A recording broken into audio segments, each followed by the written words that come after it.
Walking or running, which one of these is better for cutting fat while also helping build muscle? In this video, we are comparing head to head which one of these is worth your time. But at the end of the video, I will also show you what could you do better than either of these, which will help you cut even more fat while also build even more muscle. Stick with me until the end of the video. Let's find out. To answer our question, we need to ask ourselves these key points. Number one, which one of these modalities burn more calories, will interfere the least with muscle growth, and will be more sustainable at higher volume? Running will almost always burn twice the amount of calories than walking. Let's take an example of myself, an 150-pound person. If I brisk walk for about 30 minutes, I'm going to burn around 125 calories on average. And if I had to walk on a moderate pace for the same amount of time, the caloric burn would be up to 300 calories. When you run, your heart rate goes up, and as your heart rate goes up, you consume more oxygen and also exhale more carbon dioxide. So more your heart rate, more will be your caloric consumption. Now, one very often less talked about point is an afterburn effect. Now, your caloric burning process doesn't just stop after you're done running. It keeps on burning more calories as your body recovers to bring your body into a process called homeostasis. So that is an added advantage. Now, your whole lower body is involved in moving you forward as you take each stride while you're running. Your quads, glutes, hamstring, and calves are responsible for helping you move forward as you run. Your lower body muscles are involved, more stress you're generating in all of these muscles, more the stress generated, more will be the caloric burn. Which brings me to point number two. Which one of these will help build more muscle? Now we all know protein is the primary building block of muscle growth, but it is actually carbohydrates which fuel our performance in the gym. When we work out, we are not building muscles per se, we are actually breaking them down.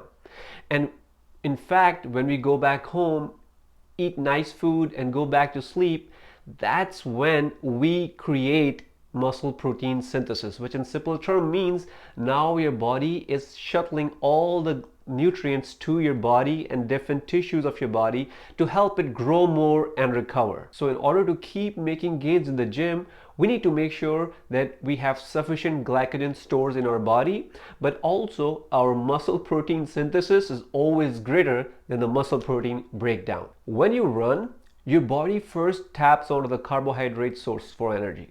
And when the carbohydrate stores are completely depleted, it has no other way but to tap onto the fat stores for the energy. And when the fat stores and the carb stores both are unavailable, it starts sucking on the protein and breaks that down. And that's when we started to feel developing a muscle loss after this process. Now, when you go to the gym after a 15 to 20 minutes of run, you will feel drop in your performance. Why? Because your carbohydrates or glycogen stores are completely depleted and not available to fuel your performance. Let me know in the comments below, when was the last time you felt this way? Walking, on the other hand, is a completely opposite. Instead of tapping on to the carbohydrate source for energy, your body taps onto the fat stores first. And since our body is not dependent on the fat stores for better performance in the gym, your performance doesn't suffer at all. Remember this. When your heart rate goes above 130 beats per minute, you're creating fatigue in your body. And if you're running longer and with higher intensities, the chances are you're pushing past this ballpark and you're risking muscle loss. Now, when you walk, it raises your heart rate just enough to boost circulation of oxygen and nutrients to your body and also help remove the lactic acid that has been generated during your hard training sessions. This removal aids in muscle repair and relieves soreness, and you feel less fatigued and better overall. Now, I'm sure you'll relate to this. When was the last time you did the heavy leg day and you didn't feel tightness in your leg muscles? Well, if it's you, try walking, because walking will loosen up those tight muscle joints, because it will take your whole lower body through full range of motion, and it will help relieve tightness in your muscles and will keep them fluid, and you will feel better. I personally like to track my steps and make sure that I'm hitting 8K to 10K steps every day. Now, this is a good segue to talk about another mode of cardio that not only help you burn even more calories than walking or running, but will also help promote even more muscle growth. Now, before I do that, why don't you smash that like button if you found any value so far. This is called rucking. All you need to do is pick a backpack, put some weights inside it, and walk for the same amount of time that you usually would. What I personally do is I use four 1-gallon water bottles in my backpack and walk for about 30 minutes. As you do this, not only will you burn significantly more calories than walking, but you will also be matching your caloric burn with someone who would run on a moderate pace with the same intensity. Apart from that benefit, your whole body is resisting the amount of weight that you put in your backpack.